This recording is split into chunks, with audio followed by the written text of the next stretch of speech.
I never thought I needed their validation.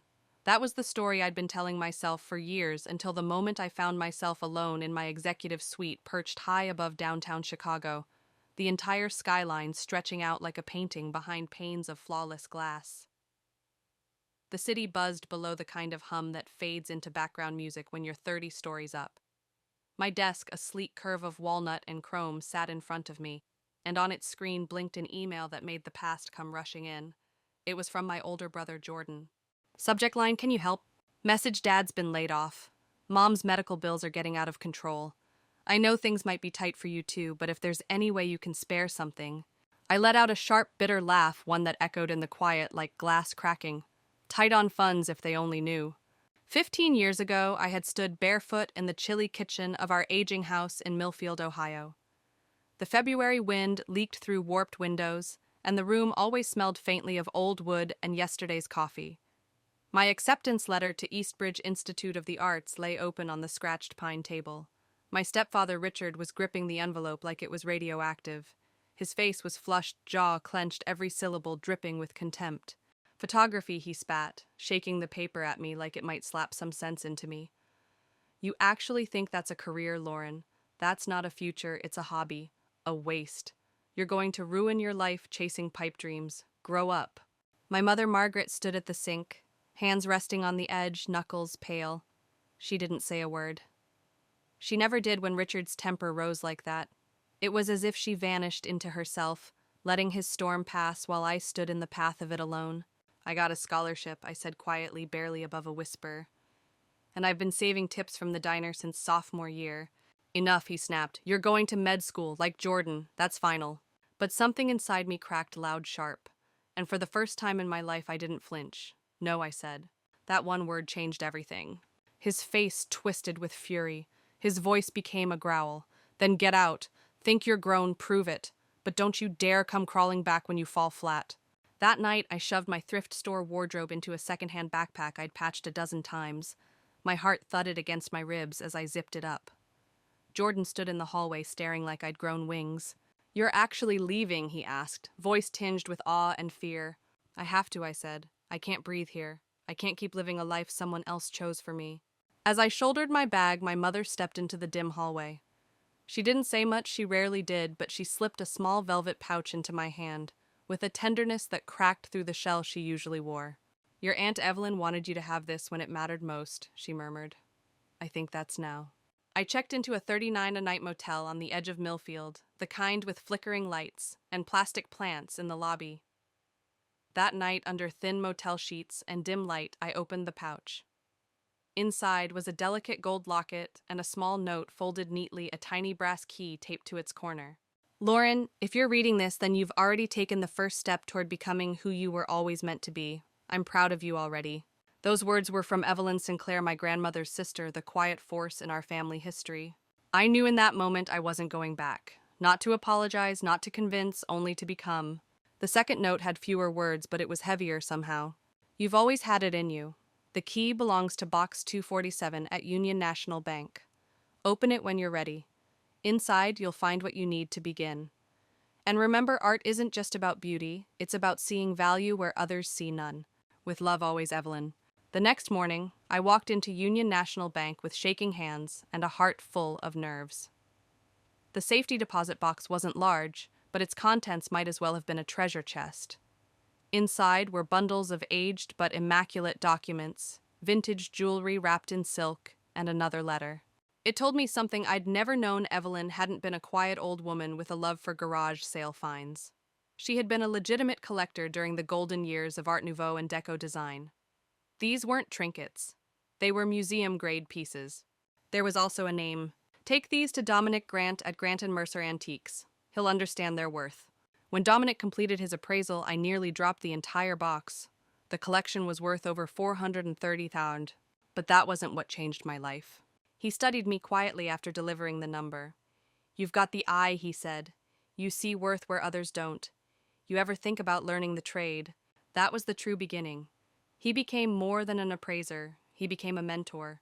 He taught me everything: how to tell real from reproduction, how to negotiate like a gallery owner, how to move quietly and powerfully in auction houses and among private collectors. and I absorbed it all like fire takes to dry wood. By 20, I had a modest online platform. By 24, I opened my first gallery in the Rivergate district. Now, at 27, I own Hayes and Sinclair Art Holdings, a national network of private art dealerships. My personal net worth has crossed $14.6 million, all while letting my family believe I was waitressing somewhere in Milwaukee. I had spent years meticulously preserving the illusion, a carefully crafted facade of simplicity and quiet anonymity. No interviews, no press releases, no glossy features in design magazines or whispers at art auctions. I posted sporadic snapshots of steaming coffee cups, hand-me-down studio apartments, and secondhand sweaters that told just enough of a story to keep curiosity at bay. It was easier that way. Cleaner, safer. No one questioned what they thought they already understood. Until Jordan's email arrived. Mom and Dad are drowning. Medical bills, foreclosure notices, anything would help, please. I stared at the words, the cursor blinking like a metronome, counting down the seconds it took to fracture years of carefully kept distance. I sat back in my chair, the leather creaking softly beneath me, and let the weight of the past settle into the air like dust in sunlight. Then I picked up my phone.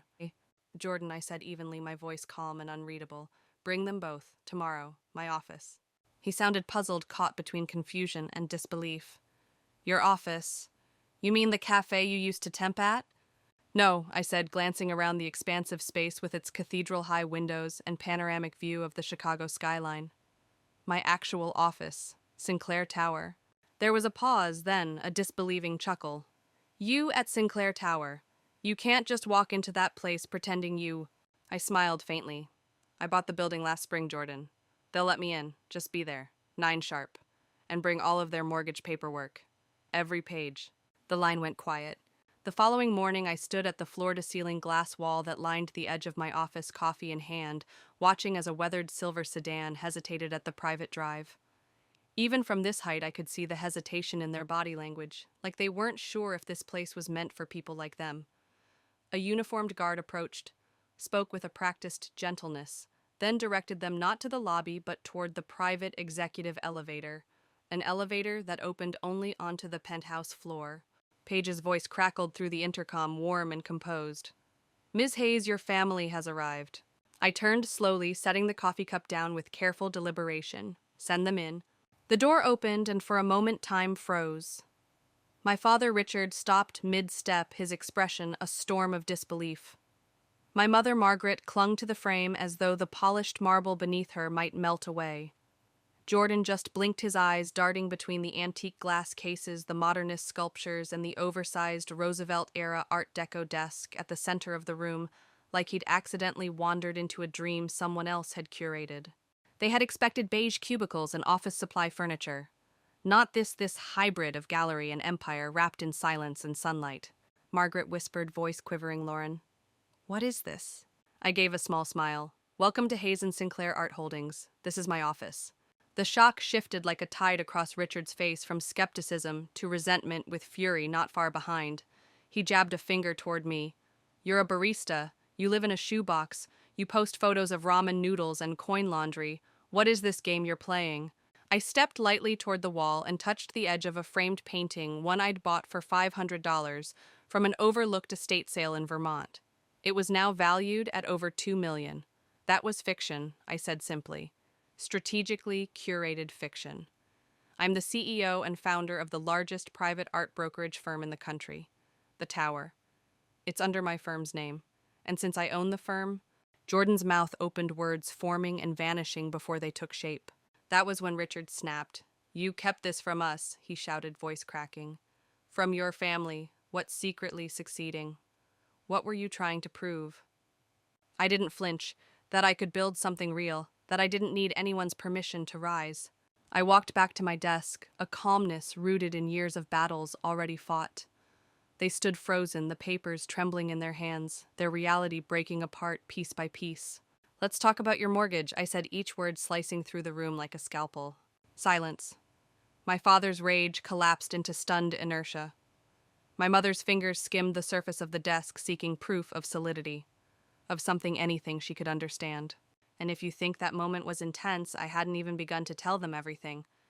If you want to see what came next, what I told them after they saw the truth, make sure to subscribe. Because turning pain into power is only the beginning. Jordan stared slack-jawed at the original ledger I'd framed behind the espresso bar, a ledger Evelyn herself had maintained. I flipped open my laptop fingers steady and rotated the screen toward them. This, I said, is where I'm at today. The figure blinked on the screen, 14 to 236 542s. My mother gasped like she'd been struck. Richard gripped the armrest so tightly I could see the tendons in his hands strain. Jordan's beloved leather portfolio, the one he'd boasted about at Thanksgiving as a sign of his success, slipped from his hand and landed with a muffled thud on the plush rug. This is why you're here. I continued, my voice flat but not unkind. 3 months behind on your mortgage. Foreclosure proceedings have already begun. Jordan's voice came out cracked and faint. How do you know that? I didn't blink. Because I hold a controlling stake in Pioneer Trust Mortgage, the lender on your loan. I've watched every statement, every missed payment, every flag. I also know about Dad's failed stock trades, Mom's hospital bills, and Jordan, your Briarwood condo project in Ashford Hills underwater. Again. Richard finally found his voice hoarse with accusation. You knew we were drowning and said nothing. We're your family, Lauren? I rose slowly, placing my hands on the desk with practiced control. Do you remember the night you threw me out, Richard? I asked, gaze locked on his. You told me, don't come crawling back when you fail. His eyes narrowed, defensive. We were trying to protect you. No, I said, each syllable deliberate. You were trying to control me. That's not the same thing. I turned to the window. The city shimmered below the empire I had built, one choice, one breath, one silent promise at a time. 10 years, no safety net, no cheering section, just me. And the tiny brass key Evelyn left in that velvet pouch. Margaret's eyes lifted. Evelyn, what did she give you? I turned, voice soft. Faith. She believed I could do this, build something that mattered. And she was right. I watched their faces haunted by disbelief, thick with the echoes of every holiday jab and dismissive joke. Still doing that art stuff, Lauren, come work in Jordan's mailroom. Jordan looked away, shame crawling up his neck. But now, I said, voice cool, now that you've seen a number, I'm family again. Now I matter. Richard straightened, slipping into business mode with practiced ease. We can talk about that later. Right now, I raised a hand. Stop right there. I turned toward the wall and pressed a button beneath the polished edge of my desk. Behind me, the screen came to life, glowing with quiet authority, as document after document flickered into view. Bank statements, title deeds, red lines across failed investments. This, I said, is everything. Every loan, every debt, every failure. And the total amount needed to wipe it all clean, to stabilize everything, is exactly $400,000. Something flickered in my father's eyes, a gleam I hadn't seen since childhood, before the bitterness, before the weight of his ambitions soured into control. Hope. Pure and disarmed. Across the room, Jordan's lips parted in a stunned smile, the kind that hovered between disbelief and longing. And my mother, dear weary Margaret, reached out instinctively, her fingers brushing mine with a gentleness that threatened to unravel me. But I pulled back, not cruelly, just necessarily. There were things that needed to be said first. I've had that money set aside for years. I said, my voice steady but carrying the ache of a decade's worth of vigilance. Every time a foreclosure notice was filed, every time another creditor called, I watched, I waited. Jordan tilted his head, brows knitting. Waited for what? To see if you'd change, I said, letting the words hang in the space between us. To see if any of you would stop blaming circumstance and start owning your choices. The room held its breath. But you didn't, I continued. You borrowed more, remortgaged the house, lashed out, disappeared, built walls, and then pretended they weren't there. I crossed back to my desk and sat down slowly, the chair welcoming the tension that coiled through my shoulders. Here's what's going to happen. I'll pay it all. The debts, the liens, the collapsing investments. I'll even establish a trust so this spiral never repeats itself. The moment cracked open. Relief spilled into the air like spring after a brutal winter. They began speaking over each other, voices tumbling with gratitude and fragile hope. I raised my hand. There are conditions. Stillness returned swift and sharp. First, I said, meeting Richard's eyes, you retire. For good. No more hedge funds, no more crypto dives, no more risky reinventions. Just rest. You've earned it, but you've also caused enough harm. His jaw twitched, but he didn't argue. Second, I turned to Jordan. You dissolve the Briarwood Lakeside project. And then you go back to school. You told me once a lifetime ago about a music therapy program. You said it felt like calling, before the spreadsheets, before the suits. His eyes widened. He hadn't spoken of that dream in a decade, maybe longer. Third, I said, my voice softening, Mom. You open that bookstore you always imagined, the one near the lake with ivy in the windows and poetry readings on Thursday nights. I'll fund it. Completely.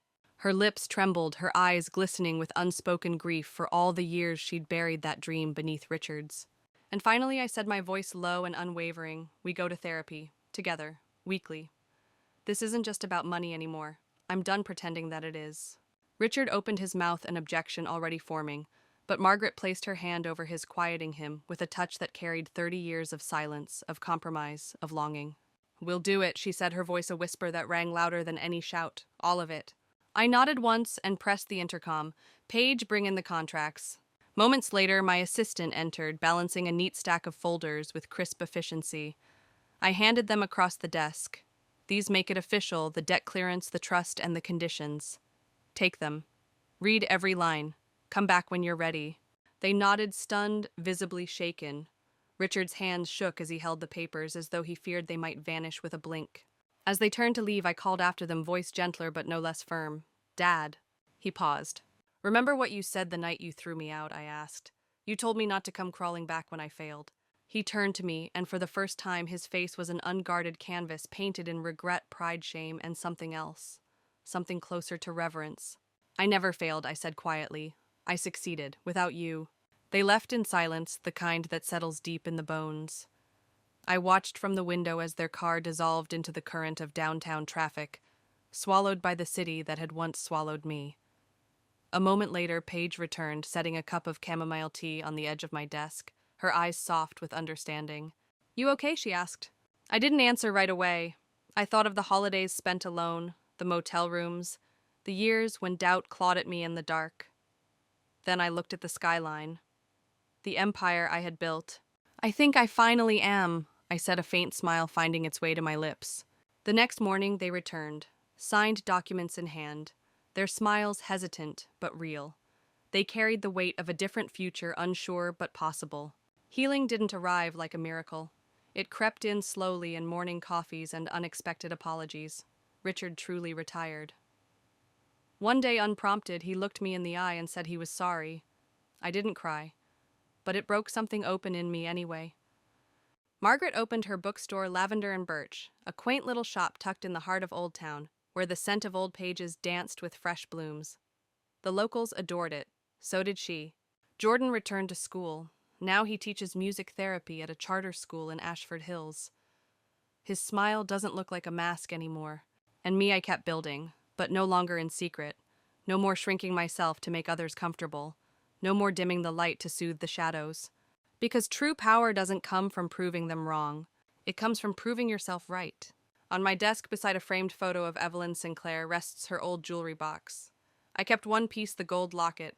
Plain, understated, elegant. Her picture still inside. On the days that test me, I open it. I read the note again. True art isn't just creating beauty. It's recognizing worth where others see none. She was right. And the rarest thing I ever discovered was my own. If any part of this story stirred something in you, if it made you reflect on your own journey, your own voice, your own hidden worth, I'd love to hear about it. Drop a comment below. Tell me what moment made you pause. Tell me if, like me, you've ever had to walk away from people who didn't believe in you, or if you're still gathering the courage to try. Because this isn't just my story. To every builder, dreamer, and quiet fighter, this story is for you. If it resonated, if it reminded you of your own strength, or sparked something you thought you'd lost like this video. Subscribe if you're ready to stand behind stories that matter and voices that won't be silenced. Because your story deserves to be heard too.